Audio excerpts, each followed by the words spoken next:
Madam, আমি তো SSC complete করেছি। এখন এসএসসির পরে আমি কোন কান্ট্রিতে অ্যাপ্লাই করতে পারবো? আচ্ছা, তুমি যদি এসএসসি কমপ্লিট করে থাকো তাহলে মালয়েশিয়াতে ফাউন্ডেশন প্রোগ্রামে হতে পারে তোমার জন্য বেস্ট অপশন।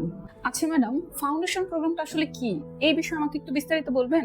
মালয়েশিয়াতে ফাউন্ডেশন হলো 1 বছর মেয়াদী একটি কোর্স, যেটাকে আমরা কমপ্লিট করে সরাসরি ব্যাচেলরে এন্ট্রি নিতে পারবো। বাংলাদেশে যেমন আমরা 2 বছরে এইচএসসি কমপ্লিট করি, মালয়েশিয়াতে সেভাবে ইকুইভ্যালেন্টলি আমরা 1 বছরে ফাউন্ডেশন কমপ্লিট করে ব্যাচেলরে ডিরেক্ট এন্ট্রি নিতে পারবো। Foundation in science, foundation in arts, foundation in commerce, 3টি ব্যাকগ্রাউন্ডেই আমরা ফাউন্ডেশনটা কমপ্লিট করতে পারবো। ফাউন্ডেশনে আসলে কি পড়ানো হয় ম্যাডাম?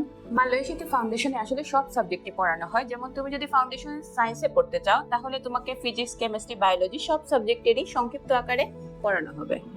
কিন্তু ম্যাডাম, আমার তো আইএলটিএস নেই, আমি কি অ্যাপ্লাই করতে পারবো? উইদাউট আইএলসে মালয়েশিয়াতে ফাউন্ডেশনে অ্যাপ্লাই করা যায়। সো স্টুডেন্টস, তোমরা যারা উইদাউট আইএলসে মালয়েশিয়াতে ফাউন্ডেশন প্রোগ্রামে যেতে চাও তারা আজই যোগাযোগ করো আমাদের সাথে নিচে দেওয়া হোয়াটসঅ্যাপ নাম্বারে।